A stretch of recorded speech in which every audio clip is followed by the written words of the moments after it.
అధిక బరువు అనేక సమస్యలకు కారణం. సాహితీ యోగా ఆన్లైన్ క్లాస్ లో జాయిన్ అవ్వండి. ఇది లెజెండరీ యాక్టర్ కోట శ్రీనివాసరావు గారు. నమస్కారం సార్. నమస్కారం అండి. కోట శ్రీనివాసరావు లెజెండరీ యాక్టర్ అంటే అసలు ఏమిటండి?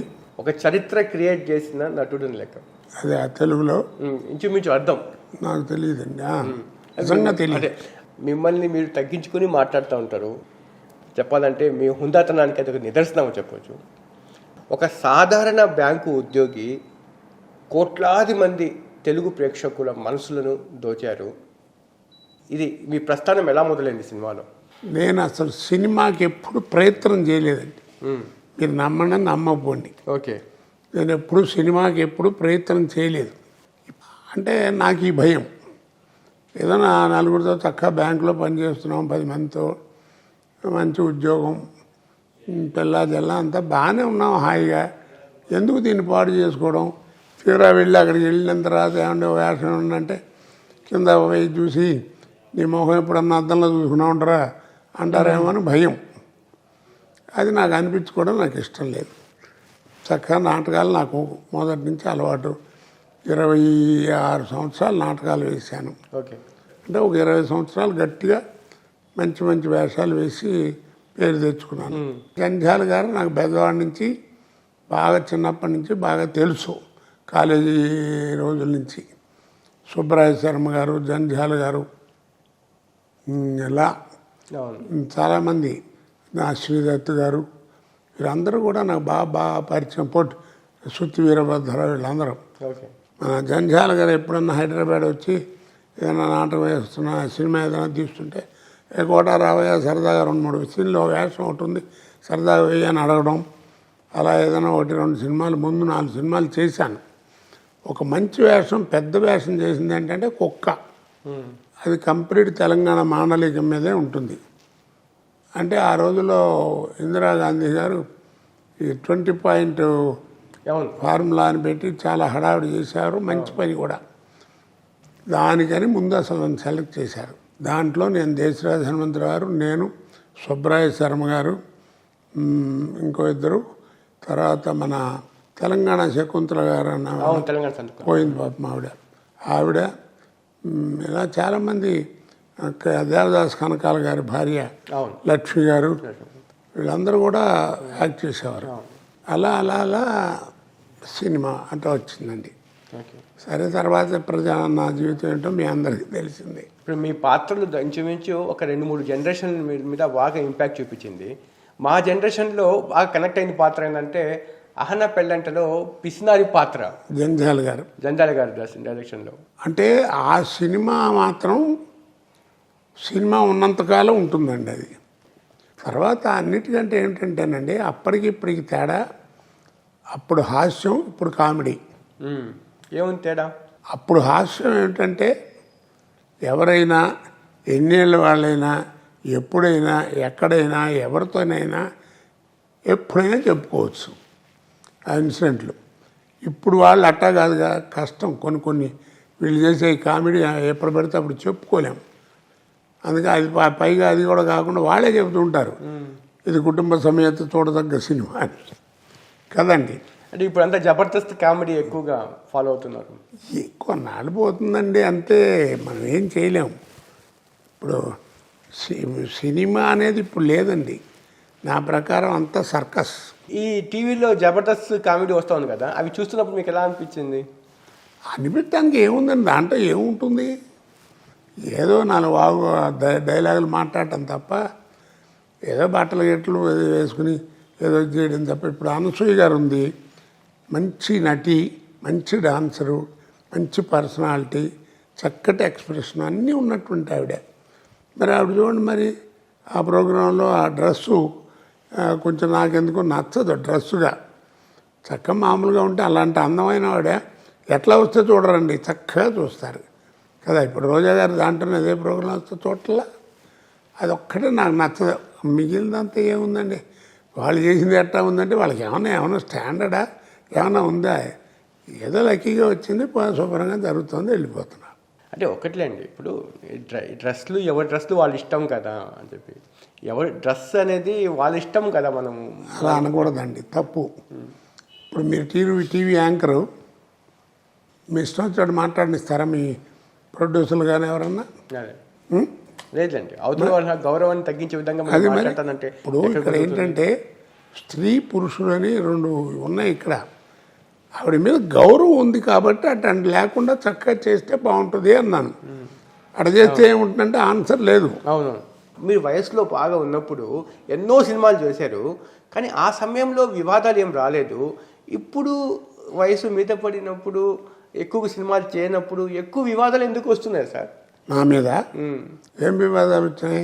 ప్రకాష్ రాజు కాలి గోటికి కూడా కోట శ్రీనివాసరావు పనికిరారు అన్న వ్యాఖ్యలు మీరు విన్నప్పుడు, ఆరోపణలు మీకు మనసు చివుక్కుమనలేదా? ఇప్పుడు ఈ ప్రశ్న ఎందుకు వేశారు నన్ను?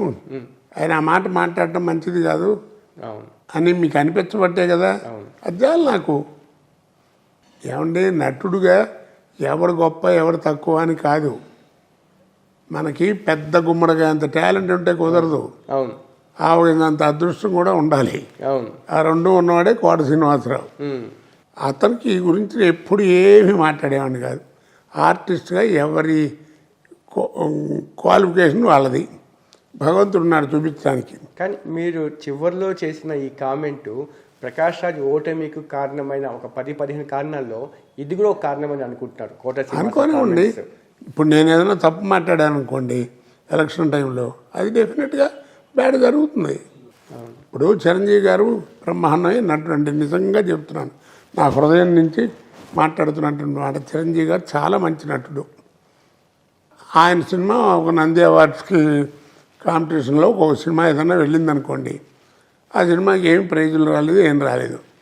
ఇంకేదో మామూలు సినిమాకి ప్రకాష్ రాజు గారు నటించిన సినిమాకే వచ్చిందనుకోండి, అంటే చిరంజీవి గారు నటుడు కదా.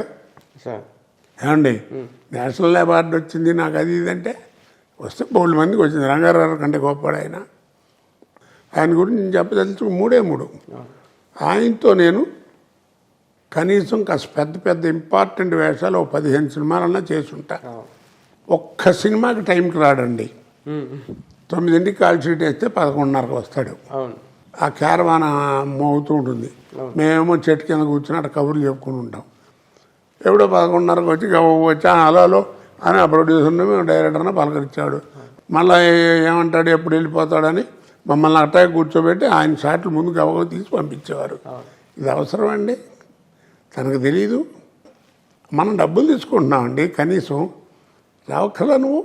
ఆ జ్ఞానం ఉండదు నీకు, పెద్దవాడివి కదా. ఏదో చదువుకుంటున్నాను అంటాడు, అది అంటాడు, ఇది అంటాడు, ఏదో మాట్లాడతాడు. అదొకటి. 2, ఒక్క ఆర్టిస్ట్తో తోటి ఆర్టిస్ట్తో చక్కగా కూర్చుని బాగున్నావా, ఏమన్నా ఏమనుకోదు, ఎలా ఉన్నారు, లేట్ అయిందయ్యా, పాపం మిమ్మల్ని అందరినీ కూర్చోబెట్టించాను ఏమనుకోకు అని అని ఎవరితోనో మాట్లాడాడు ఆర్టిస్ట్తో. తర్వాత ఇంకోటి మూడోది ముఖ్యమైనటువంటిదండి, మా అసోసియేషన్కి ఆయన ప్రెసిడెంట్గా నిలబడ్డాడు. అదే మా అసోసియేషన్ అతన్ని 2-3 సార్లు సస్పెండ్ చేసింది. ఒక్క జనరల్ బాడీకి వచ్చిందని నాకు తెలియదు, ఎక్కడ సంతకాలు పెట్టలేదు, ఏమి నీకేం అర్హత ఉంటుంది కోట శ్రీనివాసరెడ్డి మాట్లాడటానికి? ఏం పెద్ద గొప్ప అని ఆ నాగబాబు గారు వాళ్ళు ఏదో అన్నారు, నేనేం అనలేదు, ఇదే అడిగాను. సరే, నేను మాట్లాడడం తప్పు, మరి ఆయనకి అద్దం ముందు కూర్చొని ఆయన చూసుకోమనండి.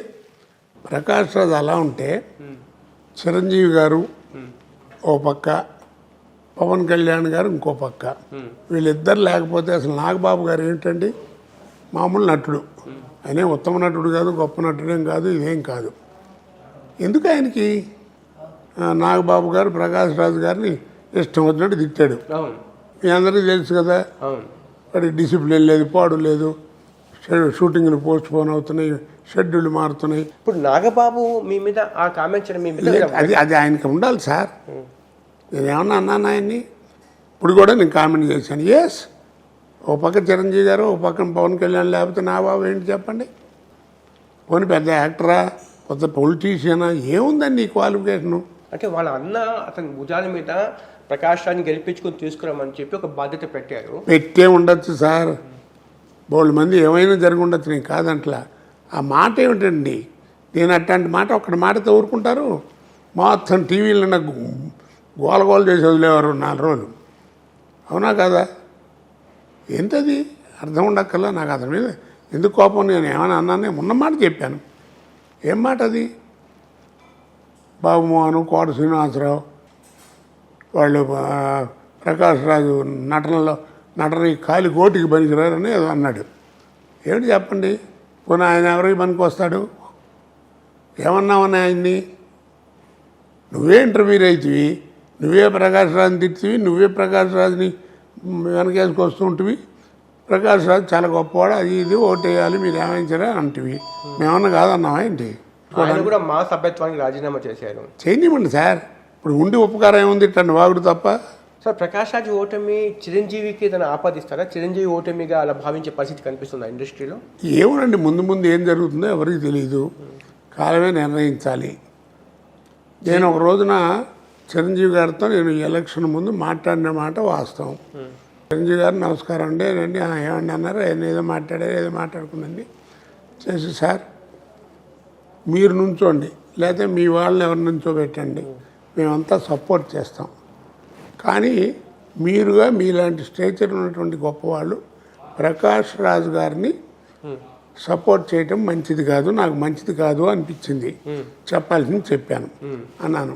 తప్పేముంది, ఎస్ నేనేం బయట పిచ్చి పిచ్చిగా వాకుండా అన్నాను. ఆయన నాతో ఉన్నారంటే ఏదో అవి ఇవి మాట్లాడి, కోటయ్య ఏం లేదే ఓ రోజు వచ్చాడు ఇలా ఎలక్షన్లో నుంచుంటున్నానన్నాడు, మంచిదా బెస్ట్ ఆఫ్ లక్ అన్నాను. చిరంజీవి అంటే మీరు చెప్పిన ప్రకారం చిరంజీవి సపోర్ట్ లేదా సార్ ప్రకాష్ రాజ్కి? ఏమోనండి, ఎవరికి తెలుసు. అది మీరు చెప్పిన ప్రకారం అయితే ఇంకా ఆయన లేదని అనుకుంటున్నా నేను. ఉంటే ఉండదు, దాని తప్పేముంది. ఇప్పుడు పవన్ కళ్యాణ్ చిరంజీవి గారు అబ్బాయి వాళ్ళు వెళ్ళారు, ఓట్లు వేసారు, వేసింది సార్. సార్ అలాంటి వాళ్ళు కాదు, ఎంతోమంది వేయకపోతే 294 ఓట్లు ఎట్టా వచ్చినాయి అతనికి. ఏదో నాన్ తెలుగు అంటారు, ఎవడన్నా నిన్ను ఇవాళ మాట్లాడటం కాదు. నేను 1994 నుంచి మాట్లాడుతున్నాను. 4.5 రోజులు హంగర్ స్ట్రైక్ చేశాను. ఓకే, తెలుసో మీకు తెలీదు. అప్పట్లో హైదరాబాద్ వచ్చిన కొత్త ఇండస్ట్రీ, ఓకే, మెడ్రాస్లో ఉండే యూనియన్లు ఇవన్నీ కూడా అక్కడ హెడ్ వాళ్ళు పుచ్చుకుని తొందరగా ఒకటి నిర్ణయం చేశారు. ఓకే, మీ హైదరాబాద్ వాళ్ళకి ఎవరికి మెంబర్లుగా చేర్చుకున్నా తప్ప వాళ్ళకి పెద్ద వర్క్ రాదు, నేర్చుకోవాలి, ఆ నేర్చుకున్న తర్వాత చూద్దాం. కాబట్టి ఫైటర్లు కానీ డాన్సర్లు కానీ ఎవరైనా సరే 4 చొప్పున వాళ్ళని మిమ్మల్ని నిల్వ చేస్తాం, వచ్చి చేసి నేర్చుకోండి అని చెప్పి మొదలెట్టారు. దానికి నెగైనిస్ట్ ఇట్లా నువ్వెవడో చెప్పడానికి, అయ్యో ఊరికే కబుర్లు కాదు. చేశాడు అయినా ఏమన్నా చేశాడా? అన్నమాట. అంటే ఇవన్నీ చేయాలని ఆత్మ ఉంది, ఆత్మ ఎవడికి లేదు.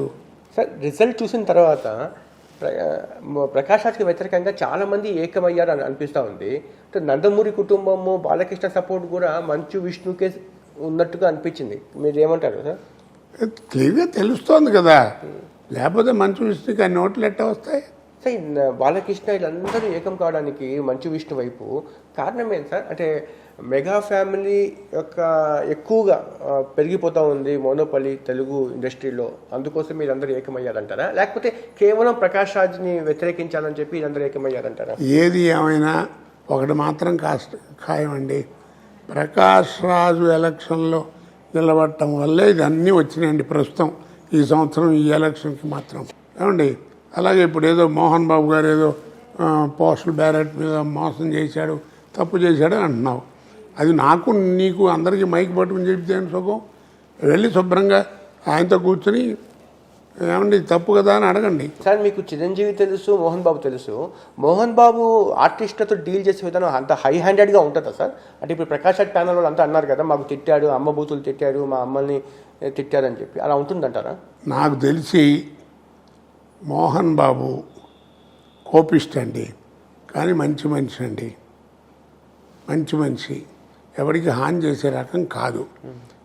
కాకపోతే ఏంటంటే కొంచెం మాట కర్కశంగా ఉంటుంది, చాలా కర్కశంగా ఉంటుంది. ఇప్పుడు నేను సీనియరు, ఇప్పుడు కొద్దిగా గొప్ప సర్వీస్ ఉన్న ఎక్స్పీరియన్స్ ఉన్నాను కదా, నా మీద కోపం వచ్చింది అనుకోండి, కోట ఏంటి పిచ్చి పిచ్చిగా నువ్వేం లేట్గా వస్తున్నావు, సరిగ్గా రావేంటి, కొట్టానంటే మొహం బయలుపోతుంది అంటుంటాడు. మీతో కూడా మామూలుగా అంటుంటాడు, నన్నే కదా అందరినీ అంటుంటాడు. మరి అందరూ నీకొక్కడికి ఎట్టా వచ్చింది పోటుగాళ్ళగా? నేను 4 సార్లు 5 సార్లు చెప్పాను, మోహన్ బాబు గారు మీరు ఏదో సరదాగా ఉంది కాబట్టి మనందరం కలిసి ఉన్నాం కాబట్టి ఒక అన్నయ్య తిట్టాడు అనుకుని ఊరుకుంటున్నాను తప్ప ఎందుకంటే తిట్టుకుంటారు, ఎవడో వినేవాడికి బాగుండదని. సరే, ఇప్పుడు దాసనారాయణ రావు తర్వాత ఖాళీ అయిన పెద్ద మనిషి కుర్చీలో మోహన్ బాబు కూర్చోడానికి అర్హుడా, చిరంజీవి కూర్చోడానికి అర్హుడా సార్? ఎవరికైనా అర్హత ఉంది సార్. మీ దృష్టిలో చెప్పండి సార్. మురళీమోహన్ పనికిరాడు. ఏమండి కృష్ణరాజు యాక్టివ్గా లేరుగా. లేరుగా అంటే ఇప్పుడు ఏముంది, ఆయన పెద్దవాడు అయిపోయాడు, 90 ఏళ్ళు దాటి. అట్టుగా దాసరి నారాయణరావు ఎటువంటి పాత్ర పోషించేవాడు? ఆర్టిస్టు, ప్రొఫెషనల్ లైఫ్ కాకుండా వ్యక్తిగత లైఫ్లో వచ్చి టైం స్పెండ్ చేసి పరిష్కారం చేసేవాళ్ళు. ఆయన పనిచేశారంటే మోహన్ బాబు దాసనారాయణరావు గారు ఆ రోజులు వేరు సార్. కాస్త పెద్దవాళ్ళు చెబితే వినటం చేయటం అనేటువంటి ఓ పద్ధతి ఉంది. ఇప్పుడు నేను కూడా కొన్నాళ్ళు దాంట్లో మాలో కొంచెం ట్రెజరర్గా పనిచేశాను. అప్పుడే కొంచెం నాకు కూడా ఇబ్బంది జరిగింది. ఏం చేయాలని గట్టిగా అడిగితే దాసనారాయణ దగ్గరికి వెళ్ళాము. దాసనారాయణ ఆయన పేరేంటి బాలకృష్ణ, అలాగే చిరంజీవి గారు, వీళ్ళందరూ ఇంటర్వ్యూ అయ్యి కూర్చుని మాట్లాడి అట్లా కాదు అటు చేయండి అన్నారు. చేశారు, పని అయిపోయింది. మా అన్నయ్య చిరంజీవి గారు ప్రకాష్ రాజ్ని నువ్వు గెలిపించాలి అని అన్నాడు. ఎవరు? నాగబాబుని అన్నారంట. అన్నాడా? చిరంజీవి గారు అన్నాడా? అంటే అన్నాడేమో, నేను వినలేదు. అందుకోసమే ఆయన ప్రకాష్ రాజ్ తరఫున ఫైట్ చేశాడు ప్రత్యర్థుల మీద. ఇప్పుడు ఆయన చేశాడని ఆయన పరువులు తీయటం ఎందుకయ్యా? అన్నయ్య లాంటి వాడు సపోర్ట్ చేస్తున్నాడు, ఎంత జాగ్రత్తగా ఉండాలని చక్కగా గౌరవంగా మాట్లాడాలి. ఆయన చేస్తున్నాడు కదా అని చెప్పి నీ నోటికి వచ్చిన నువ్వు మాట్లాడితే అందరినీ. అంటే నాగబాబు మాట్లాడిన తీరు కూడా ప్రకాష్ రాజ్ ఓటమి కారణం అంటారా? డెఫినెట్గా కారణం అండి, డెఫినెట్గా. అతను ఎలక్షన్లో నుంచోడానికి అతను గట్టిగా పట్టుబట్టడానికి కారణం చిరంజీవి గారు అయితే, అతను ఓడిపోవడానికి మెయిన్ కారణం ఎవరంటే నాగబాబు. ఇటేమో ఆయన పేరేంటి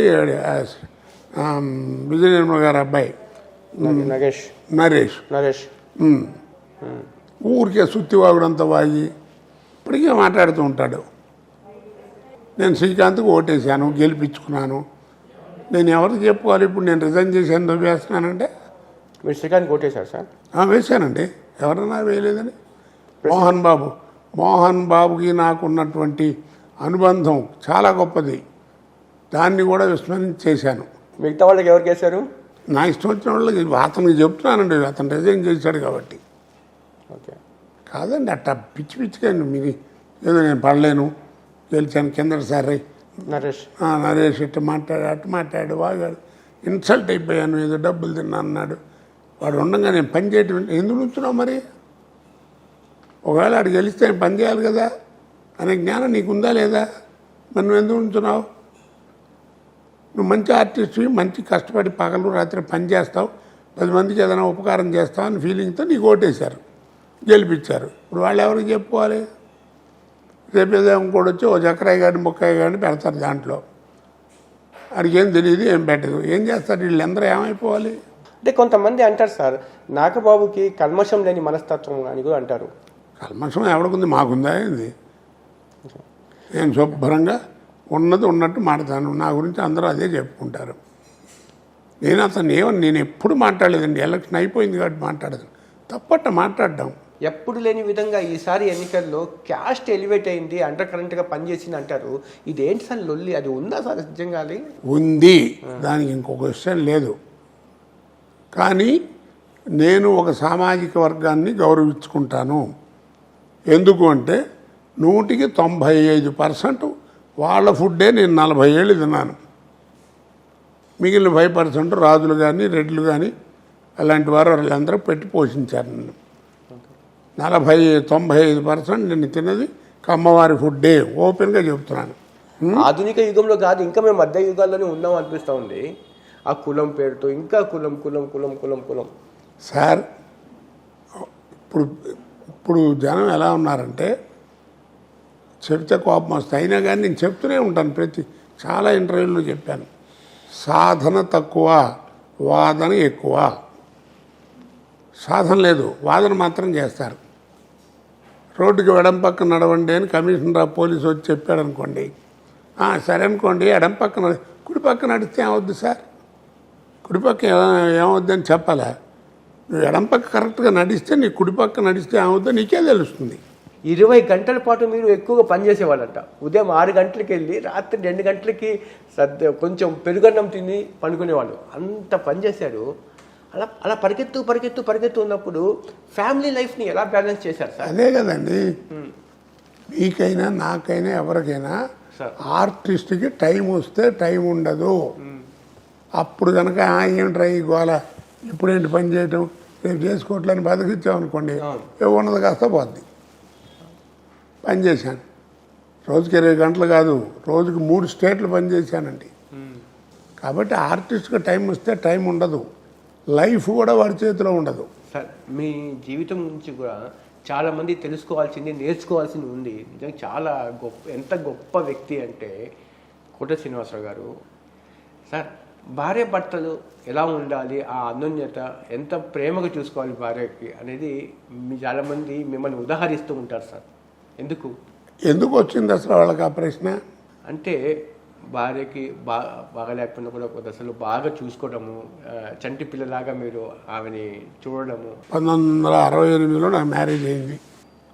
73లో ఆ డెలివరీలో ఉన్నప్పుడు, డెలివరీ అయిన రోజులు 21 రోజులు ఎంత అంటారే, ఏదో 2 నెలలు ఏదో ఆ టైంలో మా అత్తగారు పోయింది. ఆ పోయినప్పుడు మా ఆవిడకి కొంచెం షాక్లా వచ్చింది. మనకి తెలియదు అప్పుడు. 73 అంటే నేను మా ఆవిడ మేమే కదా అప్పుడు. వైద్యం కూడా ఇంత డెవలప్ అయ్యి ప్రతివాడు వైద్యం గురించి మాట్లాడే రోజులు ఎక్కడున్నాయి. She has become a psychiatric patient. She doesn't know who am I for 30 years. ఎవరో క్లోజ్గా ఉండే ఫ్రెండ్స్కి, నాతో నాటకాలు వేసిన వాళ్ళకి మా గురువులకి వాళ్ళకి తెలుసు తప్ప బయట వాళ్ళకి ఎవరికి తెలియదు. నేను చెప్పను కూడా. ఇప్పటికి కూడా ఇప్పుడు కొంచెం కూతురుపడి కాస్త ఏదో పెద్ద వయసు వచ్చింది 72 దానికి ఏదో మాటలు ఉంటే బాగుండకపోవటం చేతి ఇది సహజం కదా, వయసును బట్టి వచ్చేవి. మరి నేను ఓర్పుగా ఉన్నాను. నన్ను అందరూ తిడతారు, ఏమై అట మాట్లాడుతుంటే ఊరుకుంటావు ఏంటని. ఊరుకోక ఏం చేస్తాం? ఒక్కటే గుర్తుంచుకోండి సార్, ట్యూబ్లోంచి బయటకు వచ్చిన పేస్ట్ని గుమ్మం దాటెళ్ళినటువంటి సంసారాన్ని ఎవడు వెనక్కి లాక్కులాడాడు. మా వీక్షకులు ఇది చాలా వాల్యూడ్. జీవితాన్ని మదించి తెలుసుకొని సమాజాన్ని ఇంత దూరం నుంచి అర్థం చేసుకున్న గొప్ప వ్యక్తి చెప్తున్న మాటలు ఇవి. ప్లీజ్ ఒకసారి వినండి. ట్యూబ్లోంచి బయటకు వచ్చిన పేస్ట్ని, గుమ్మం దాటెళ్ళినటువంటి సంసారాన్ని ఎవడు వెనక్కి తీసుకురాలేడు. కోర్టులో కూడా నువ్వు విడాకులకు వెళ్ళినప్పుడు 6 నెలలు 7 నెలలు టైం ఇస్తారు. ఆలోచించుకోండి, చక్కగా ఎందుకు విడిపోతారు, పిల్ల పాపలతో చక్కగా హాయిగా ఉండండి అని చెప్తారు. కాబట్టి మనం ప్రయత్నం చేస్తామే తప్ప వాళ్ళిద్దరి మధ్యన ఎవరికి తెలుస్తుందండి? భార్యాభర్త మధ్యలో ఏం గొడవ ఉందని మనం ఏమైనా చూసామా? ఏదో ఇంగ్లీష్లో ఇప్పుడు కొత్తగా మాట్లాడుతుంటారు. 2-3 పిల్లలు పుట్టిన తర్వాత విడాకులు ఏమిటంటే ఏదో మైండ్ సెట్గా అలవట్లేదంట. ఏడు కలిసేది 3 పిల్లలు పుట్టేదాకా 2 పిల్లలు పుట్టేదాకా తెలియదా? ట్యూబ్లోకి మళ్ళీ ఎక్కించాలనుకుంటే చేతికి అంటుంది తప్ప అది లోపలికి వెళ్ళదు. అట్లాగే ఈ సంసారం కూడా బయటికి అలరైపోద్ది తప్ప లోపల రాలేదు. కాబట్టి అది జాగ్రత్తగా ఉంచుకోవాలి. నా రెండో కూతురు షీజ్ ఎంకామ్ ఎంఈడి. బెజవాడలో నేను ఎప్పుడు రిక్షా ఎక్కలేదు, సరదా రిక్షా ఎక్కుదామని మా శంకరం, మా తమ్ముడు గారి కూతురు, అక్కడ మా అక్కయ్య గారికి, మా చెల్లెళ్ళ కూతుళ్ళు అందరూ కలిసి రిక్షా ఎక్కి సరదాగా వెళదామని. బెజవాడ బాగా ఐడియా ఉందా మీకు? అవును సార్, నేను విజయవాడ పనిచేశాను. ఆ లో బ్రిడ్జ్ ఉంది కదా, వీళ్ళు 1 టౌన్ నుంచి 2 టౌన్ వెళుతున్నారు. ఆ ఎదురుకుండా వచ్చే లారీకి ఏదో బ్రేక్ ఫెయిల్ అయిందట. ఆ డివైడర్ కూడా దాటి వీళ్ళకి వ్యాన్కి కొట్టింది. కొడితే ఫస్ట్ స్ట్రోక్ వీళ్ళ దాటంతో దూరంగా పడ్డారు. ఆ ఇన్సిడెంట్లో 2-3 పోయారు కూడా. లక్కీగా అది బతికింది. ఆ యాక్సిడెంట్లో లెగ్గు. ఆ తర్వాత ఎలా దీని జీవితాన్ని ఏడుస్తూ కూర్చున్నామని. అలాంటి లైఫ్లో నేను ఎవరి దగ్గర అయితే గుమాస్తాగా పనిచేశానో బ్యాంకులో, ఆయన నేను బియ్యం కూడా అయ్యాను. మహానుభావుడు, పెద్దలు దయదలిచి. కానీ ఏదైనా కానీ మొత్తానికి మ్యారేజ్ అయింది, దానికి ఆడపిల్ల చక్కగా లక్షణంగా ఉంటున్నారు. సరే జీవితం బాగానే ఉందిలే, నడుస్తుంది అనుకున్నా. మీకు తెలుసు కదా మా అబ్బాయి, వాడు ఎగిరిపోయాడు. మరి ఇన్ని బాధలు పెట్టుకుంటూ మరి 10-12 ఏళ్ళ నుంచి వాడు పోయిన తర్వాత కూడా ఎక్కడన్నా సినిమాల్లో ఎక్కడన్నా మీకు చూసారా? ఆ బాధని చూడరా? ఎప్పుడు నేను దాని గురించి మాట్లాడను. భగవంతుడు ఎంత పేరు ఇచ్చాడో అంత కష్టాలు కూడా ఇచ్చాడు, వీటిని తట్టుకునే గుండె కూడా ఇచ్చాడు. బాగుంది, అంతే, చేయటం మన ధర్మం. ఏదో ఎప్పుడైనా బోరు కొట్టి ఇంట్లో కూర్చొని ఏడుస్తూ ఉంటాను, ఏముంది. ఇప్పుడు చూడండి సార్, మీరు కూడా వీక్షకులకు నేను చూస్తున్నా చూడండి, ఈయన స్టార్డమ్ అనుభవించారు. ఆ రోజుల్లో 30 సంవత్సరాలు 25 సంవత్సరాల క్రితమే ఒక టాప్ హీరోకి ఎంత క్రేజ్ ఉండిందో ఒక కోట శ్రీనివాసరావులో అంతే క్రేజ్ ఉంది. కానీ ఆ సమయంలో మీకు పెళ్లి చేసుకోమని చెప్పి ఎవరు చెప్పలేదు సార్ యాక్చువల్గా? అంటే మీకు కేవలం ఆ ప్రేమ వల్లే అలాంటి ప్రేమ కాదండి, మన బాధ్యత. అది ఏ క్యాస్ట్లో అయినా సరే, క్రిస్టియానిటీలో అవ్వనండి, ముస్లిమిజంలో ఎవరైనా సరే, పెళ్ళాన్ని ధర్మంగా చూసుకో. నీ ఏడుపు నువ్వు ఏడు, బయట ఏమన్నా ఏడిస్తే ఎవడేమన్నా. సార్ మీకు మరో జన్మ అంటూ ఉంటే మళ్ళీ ఇండస్ట్రీలోనే తెలుగు కోట శ్రీనివాసరావు పుట్టాలనుకుంటారా, లేకపోతే వద్దనుకుంటారా ఈ ఇండస్ట్రీలో? చక్కగా ఇప్పుడు నాకు ఏ రకంగా జీవితం ఇచ్చారో చక్కగా కష్టాలు కొంచెం తగ్గించేయి ఏమండి, మనిషిగా చక్కగా సుఖపడుతూ 10 మందికి ఉపకారం చేసేటువంటి మనిషిగా బతకాలని నా ఉద్దేశం. ఇంకో జన్మ అంటూ ఉంటే, ఒకవేళ ఆ జన్మ నిజంగా ఇస్తే అలా బతకాలంటే నేను ఎలా ప్రవర్తించాలి, సద్వాక్కు సత్ప్రవర్తన అన్నీ కలిగి ఉండాలి నేను. అది కూడా నాకు చక్కగా ప్రసాదించి చక్కగా నన్ను కాపాడమని భగవంతుని కోరుకుంటాను. ధన్యవాదాలు సార్. సుమన్ టీవీ ద్వారా నాకు నా మనసులో ఉన్నటువంటి భావాలు, మంచో చెడ్డో, 40 సంవత్సరాల నుంచి నన్ను పోషిస్తున్న మహానుభావులు ప్రజలందరికీ చెప్పుకునే అదృష్టాన్ని కలిగించినందుకు గాను మీ సుమన్ టీవీకి ధన్యవాదాలు చెప్పుకుంటూ, సర్వే జన సుఖినో భవంతు. ఇది కోట శ్రీనివాసరావు గారు జరిగిన బ్లాక్ అండ్ వైట్. మరో అతిథితో మళ్ళీ కలుద్దాం. చూస్తూనే ఉండండి సుమన్ టీవీ. రాజకీయం అంటే ఏమిటి? నాయకుడి మంచి చెడు, గెలుపు ఓటమి, సేవ, స్వార్థం. ఒక మాటలు చెప్పాలంటే వన్ మ్యాన్ డిఫరెంట్ షేడ్స్. ఈ షేడ్స్ని యథాతథంగా మీ ముందు ఉంచే కార్యక్రమమే black and white with Jaffar మీ సుమన్ టీవీలో.